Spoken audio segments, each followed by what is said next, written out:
างอ้ายเพิ่นนี่สิมาห้องมาขอไว้เนาะแม่ค่าสินสอดน้องได้ซะ50 ล้าน50 ล้านแม่โอ้50 ล้านละ2 บาทคำสอง โต อืมมีหมูบ่บ่มีแต่แบบงัวมีแต่ว่างัวเป็นงัวตายแม่นแล้ววะเนาะ50 ล้านคำ2 บาทงัว2 โตโดยสบายดี FC เบิร์ดทุกคนบอกว่าสิอยู่ภายในหรืออยู่ต่างประเทศกันยินดีต้อนรับเข้าสู่ช่องยูทูบของซาลาน้อยอีกแล้วทุกคนเลยเปิดภาพมาในมื้อนี้กาสายฝนทุกคน ฝนตกลิ้นเนาะอยู่บ้านซาลาน้อยฝนตก4-5 มื้อแล้วทุกคนเลย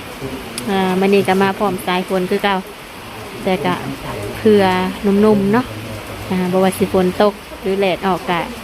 เฮ็ดหน้าที่ตัวเองเต็มที่ทุกคนเลยมื้อนี้ก็ถือว่าทางสาวละน้อยเนาะได้มาหาทางน้องคำนางทุกคนเลยน้องคำนางเพิ่นได้โทรบอกว่าให้มาถ่ายคลิปแน่เพิ่นว่ามีเรื่องชี้แจงเพิ่นว่าแต่ก็บ่ว่าเป็นเรื่องหยังเนาะทุกคนตอนนี้ทางสาวละน้อยก็มาฮอดจอดถึงแล้วเนาะก็สิเข้าไปอบไปลมน้ำน้องเพิ่นเลยทุกคนเลยก็สิมีเสียงรบกวนในเด้อทุกคนเด้อเพราะว่าทางสาวละน้อยนี่มาหาน้องเพิ่นนี่อยู่เฮือนหมู่เพิ่นเนาะก็มีเสียงหมู่เสียงครูแล้วก็เสียงทีมงานของสาวน้อยแน่แล้วก็เสียงฝนในทุกคนเลยถ้าเกิดว่าคำใดที่ว่าบ่ได้ยินเนาะทางสาวน้อยก็ต้องขอกราบขอโทษขออภัยนำ FC เบอร์สุขคนเนาะโดยปะเข้าไปหาทางน้องเพิ่นเลยทุกคนโดย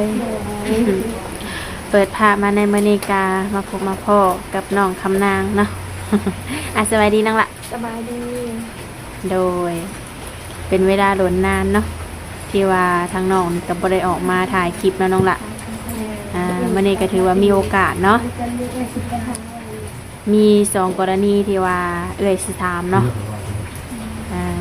ออกมาถ่ายคลิปในมื้อนี้นี่ถ่ายเปิดใจใหม่หรือว่าถ่ายเกี่ยวกับหยังน้องละเกี่ยวกับความหักโอ้อัปเดตความหักแม่โอ้คือทางน้องนี่น่ะมีคนของใจแล้วเนาะตั้งแต่เปิดใจตะกี้พูดแล้วว่าโอ้ก็ถือว่าคบหากับเพื่อนในโดนเติบเนาะประมาณจักเดือนแล้วเนาะประมาณ6 เดือน6 เดือนหรือ7 เดือนก็ถือว่าโดนเติบ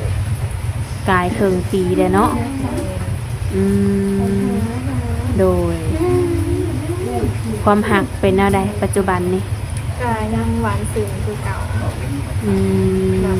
ความหักก็ไปดีเลยโดยก็ยังหักกันดีคือเก่าเสมอยังหักกันดีคือเก่าเนาะโอ้แห้งเพิ่มขึ้นทุกมื้อโดยเพิ่นอายุเท่าไรก่อนเนาะอายุ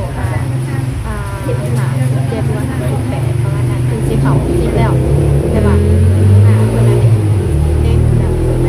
คือคนอายุโซอันนี่แหละคือว่า30-40ประมาณนี้โอ้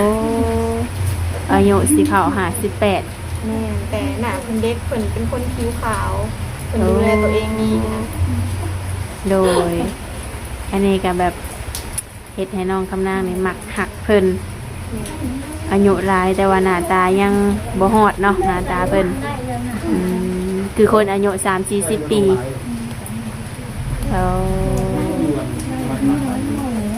โดยได้คิดว่าเพิ่นสิมาหาเมื่อใดเนาะเดือน 4โอ้เดือน 4สิมานี่แม่นบ่มาหากันรอบนี้นี่แนวใดมีความคืบหน้าบ่แม่มีความคืบหน้าเป็นแนวใดลองเล่าให้ฟังเบิ่งดูเพิ่นสิมาหมั่นมาขอน้องโอ้หมั่นมาขอน้องภายในเดือน 4นี้โอ้โดยเพิ่นสิมาหมั่นหมายน้องแม่สิแต่งงานแล้วนะอ้าวอีกบ่กี่เดือนก็สละโสดแล้วตัวนี้แม่การมาบอก FC นะเผื่อ FC บ่ฮู้การสิมาแจ้งเตือนว่าแบบข้างนอกนี่แต่งงานได้เด้อว่าที่โอ้แบบ FC แบบข้างนอกบ่ฮู้นะโดยน้องกำนางออกมา สีแจงออกมาบอก FC แม่ สิสละโสดแล้วสิแต่งงานแล้วเพิ่นว่า คือทางอ้ายเพิ่นนี่สิมาห้องมาขอไว้เนาะ แม่ ค่าสินสอดน้องได้ซะ 50 ล้าน 50 ล้าน แม่ โอ้ 50 ล้านละคำ2 บาท คำ สองโต อืมมีหมูบ่ ก็มีแต่แบบงัว มีแต่ว่างัวเป็นงัวตาย แม่นแล้ววะเนาะ50 ล้านคำ2 บาทงัว2 โตใน50 ล้านนี่เพิ่นสิปลงเบิดบาทเดียวบ่น้องล่ะ เป็นกะสิโปงเบิดบาทเดียวเลย โอ้พร้อมกับคำนำแม่นบ่ แม่น อืม เอากับคำเลย คำก็2 บาทปลงเบิดเลย แม่ โอ้ถือว่าเพิ่นบ่ได้ค้างอีหยังเนาะ แม่เพิ่นบ่ได้ข้างบ่คือว่าบ่ได้ตีไว้เลย อืม แบบเพิ่นสิโปงลงบาทเดียวเลย โด เพราะว่าย เพิ่นแบบตอนนี้เพิ่นยังเก็บเงินอยู่เพื่อว่ามาเฮ็ดเพื่อนเป็นจังซี่นะคือรถน้ำเพิ่นอยากได้รถแบบรถใหญ่รถวิโก้นะ โอ้วางแผนไว้เรียบร้อย โดยค่ะสินสอดน้องคำนางก็ถือว่าสำบ้านสำเมืองเนาะน้องนี่อายุเท่าไหร่ก็ 19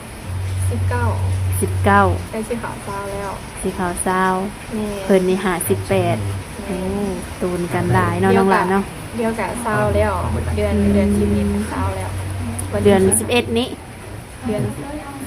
เดือน10วันที่หยังน้องล่ะ 10วันที่15 วันที่15ฮอดซาวโอ้ใกล้แล้วนี่เนาะ แม่ใกล้สิขาวซาวปีแล้ว โดย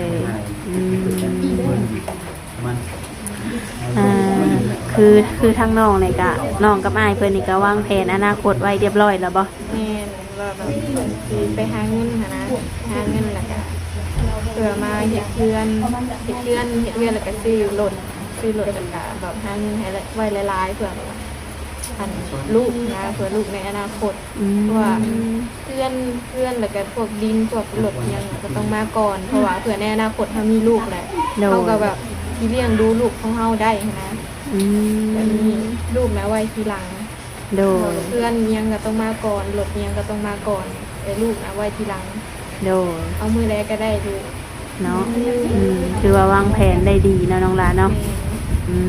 สิคือเพิ่นมาเนี่ยสิพากันไปหาเงินไปหาอยู่ไสน้องละ ไปหาอยู่ไทยเพราะว่าอเมริกานะเพิ่นมาว่าอยู่แล้วเพิ่นเมื่อยเพิ่นบ่อยากอยู่เพิ่นก็คิดฮอดแบบอาหารบ้านๆเฮาเพิ่นคิดฮอดแบบว่าอาหารบ้านๆแบบ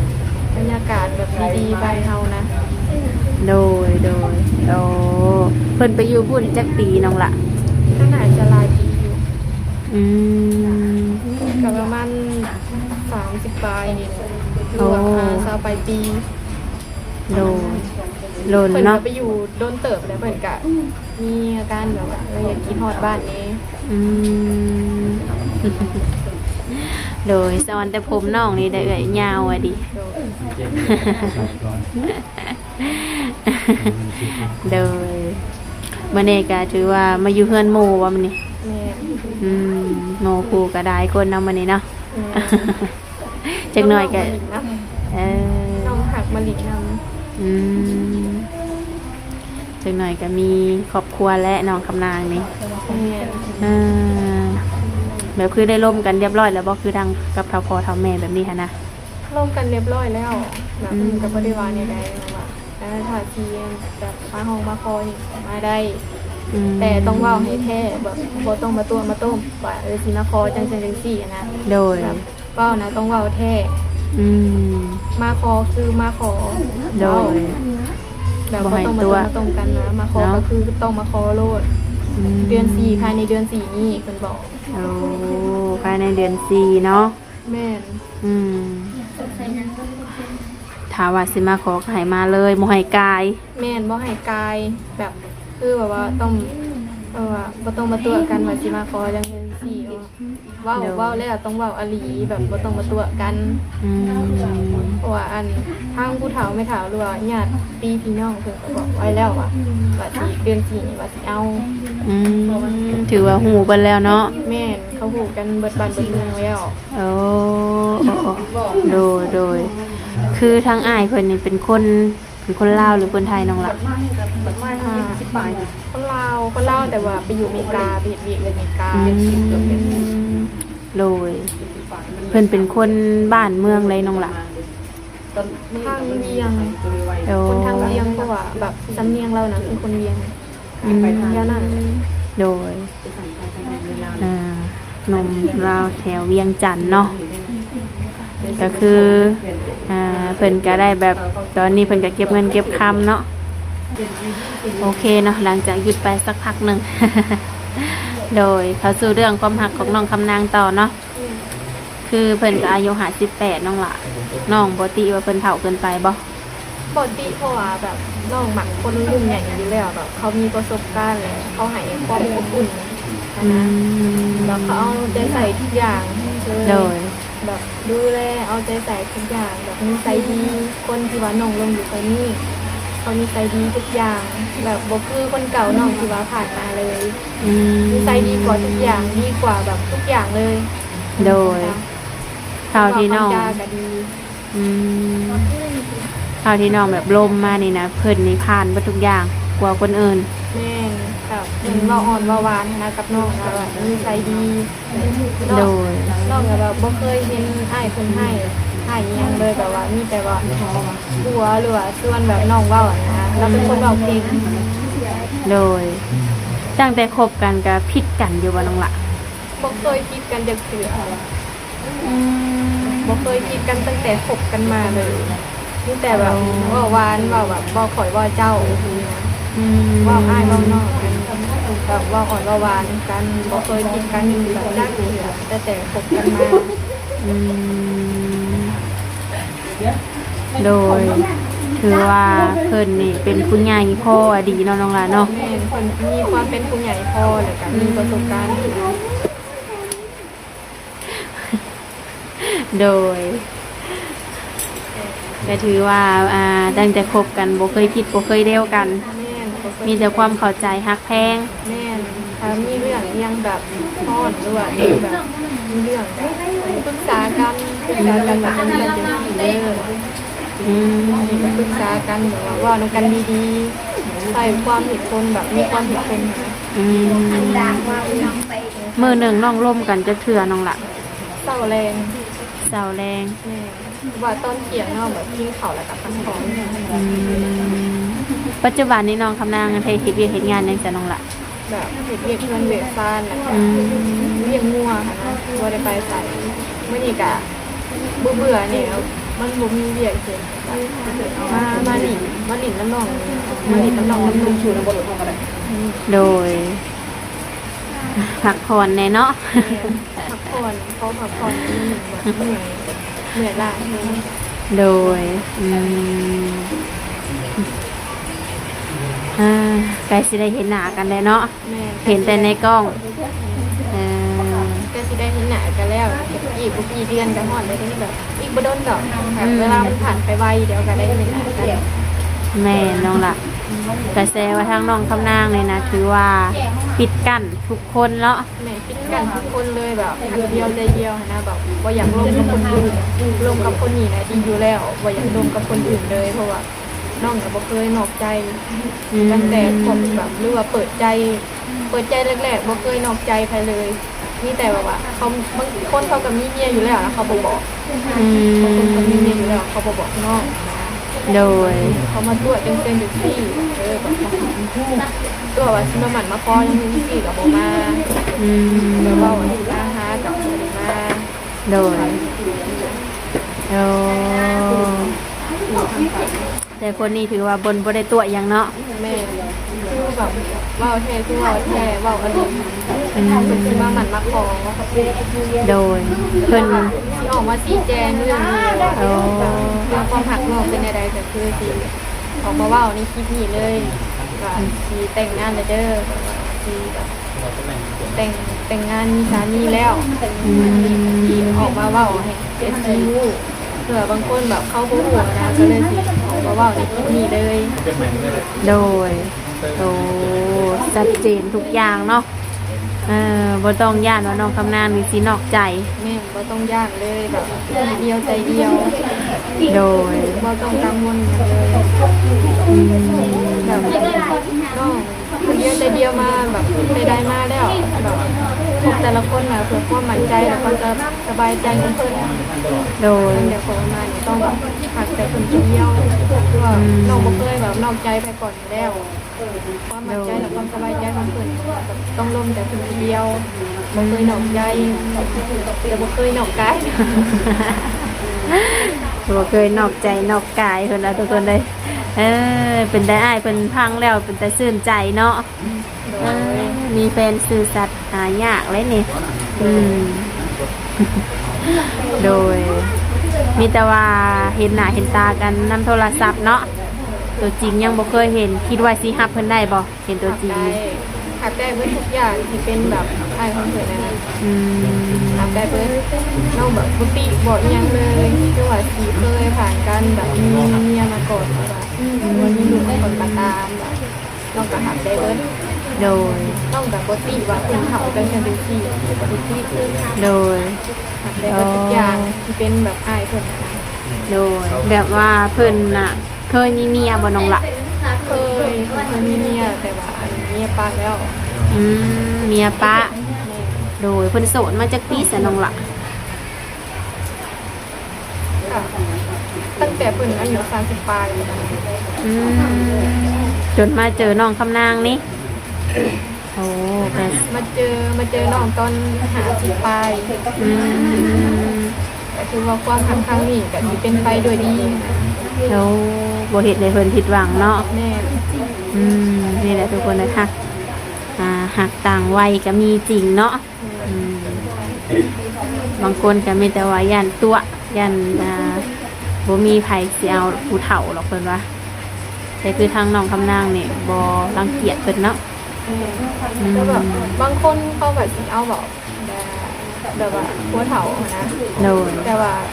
แบบเขามีความเป็นผู้ใหญ่พอแล้วมีความหับผิดชอบ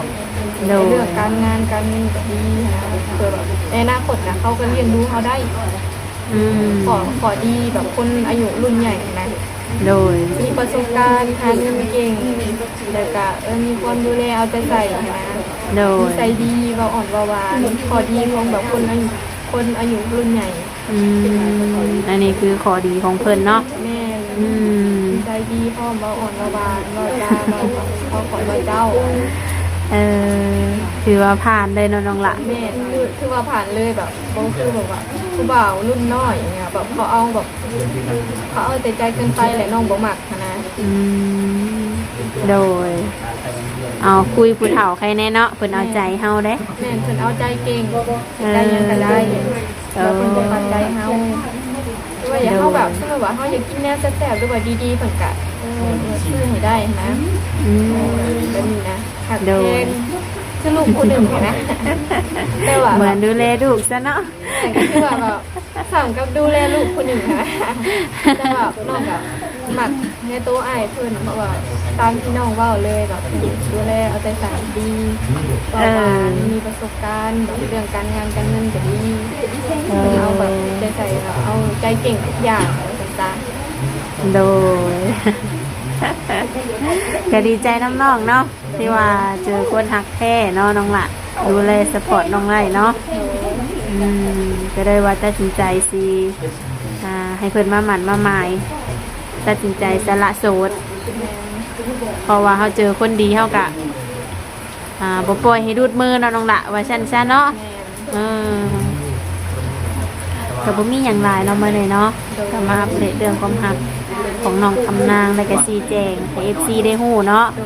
สิแต่งงานแล้ว แม่ก็ที่มาออกมาว่าในคลิปนี้เลยแบบ โดย น้องคนนี้นะแต่งงานแล้วเด้อมีสามีแล้ว โดยพร้อมเต็มร้อยเนาะ แม่ แต่เอ็นที่แบบคนได้บ่ฮู้ก็สิเขาก็ว่านี่คิดนี่เลยแบบบ่ฮู้กันว่าแต่น้องแบบที่แต่งงานแล้วที่แบบมีลูกมีผัวแล้วนะ เพราะว่าเลยซะแบบเผื่อคนใดบุกหรือว่าหมักหักน้องมาแต่โดนตะโกนโดนน้ำลายเพราะว่าน้องแบบมีแบบคนที่หักคนอยู่แล้วนะ โด คน ย หักอยู่แล้วขอโทษน้ำลายเด้อเดี๋ยวมาสายเกินไปจะมาจะทัน โดยมาซาเกินไปก็ต้องทำใจนะน้องละ แม่นอกจากมีแบบถูกคล้องแล้ว โดย ไปเชื่อมาแต่งแบบมาขอแล้ว โด ขอย โทษน้ำลายไปแบบมาสายกันไม่ได้แล้ว มาก่อนดังก่อนมาก่อนดังก่อนมาก่อนได้ก่อน แม่นความน้องว่าเนาะ แม่น โดยอ่ะก็ถือว่าโอเคน้องหล่ะเนาะชี้แจงไปที่เรียบร้อยเนาะ โด อื ย ให้น้องพักผ่อนซะบัดนี้เนาะถ้าว่ามีข่าวดีอีก คุณแหละเนาะหวังว่าคือสิบ่ดื้อทั้งเอื้อยและทีมงานเนาะ โดย โดยอ่ะสบายดีเด้อน้องหล่ะเด้อ โดยสบายดี อืม